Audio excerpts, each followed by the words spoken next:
50 taon nang nagsasama sina Mario at Liza, 50 taong puno ng tawanan, tampuhan, pag-aalaga at paghilom. At ngayon, nakahiga si Mario sa kama ng ospital, hinihintay ang oras na unti-unting lumalapit. Mahigpit ang hawak ni Liza sa kamay niya. Kahit nanghihina na ang asawa, pilit pa rin itong ngumiti. May ipapakita ako sa'yo, mahina nitong bulong. Dahan-dahan itong nag-abot ng isang maliit na kahong kahoy, luma, may gasgas. May ukit na pangalan nila nung bagong kasal pa lang. Nagtaka si Liza. Ano to, Mario? Hawakin mo. Binuksan niya ang kahon. At doon, nakita niya ang isang lumang puting panyo, kupas, manipis. Parang anumang sandali ay maaaring mapunit. Napahinto si Liza. Kumunot ang noo niya. Hindi ko na maalala to. Mahinang natawa si Mario kahit hirap na huminga. Tanda mo nang iniwan ka nung una mong pag-ibig? Yung umuulan? Yung basa ka, nanginginig umiiyak sa plaza? Napatigil si Liza at unti-unting lumuwang ang mata. Oh, Mario, ikaw yung unang dumating noon. Ikaw ang nag-abot ng... Yan, putol ni Mario, nakangiti. Yan mismo. Yan ang panyo. Biglang nanikip ang dibdib ni Liza. Hindi dahil sa sakit, kundi dahil sa alaala. Ipinangpunas mo sa luha ko. Habang sinasabi mong, huwag kang mag-alala, Liza, may magmamahal pa sa'yo. Tumango si Mario, halos pumikit sa panghihina. At totoo naman, ako yon. Kaya ko tinago. Hindi dahil souvenir, kundi paalala ng araw na pinili kong alagaan ka habang buhay. Napahagulgol si Liza. Mario, bakit mo lang na ngayon sinabi? Dahil alam kong oras ko na at gusto kong maalala mo na bago pa ako maging asawa mo. Ako muna ang panyo mo. Ako muna ang tagapunas ng luha mo.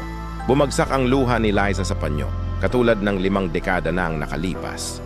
Mahigpit niyang niyakap si Mario habang pinipisil ang kamay nito. Mahal na mahal kita, Mario. Mahina ngunit malinaw ang sagot nito. Ang huling lakas na naiwan. Mahal, salamat at hinayaang mong maging panyo ng puso mo. Hanggang dulo. At sa katahimikan ng gabi huminto ang makina, huminto ang paghinga, ngunit hindi huminto ang alaala. Sa bahay nila, inilagay ni Liza ang panyo sa kahong kahoy sa itaas ng aparador. Hindi bilang souvenir, kundi bilang simbolo ng pag-ibig na nagsimula sa isang luha at nagtapos sa isang pangakong natupad. Ang kwento ng ang panyo sa kahong kahoy ay paalala na ang tunay na pag-ibig ay hindi nasusukat sa magagarbong regalo o malalaking pangako, kundi sa maliliit na bagay na iningatan sa mahabang panahon. Isang lumang panyo ang naging saksi sa 50 taon ng katapatan. Isang simpleng tela na nagdala ng bigat ng alaala, ng paghilom at ng pangako.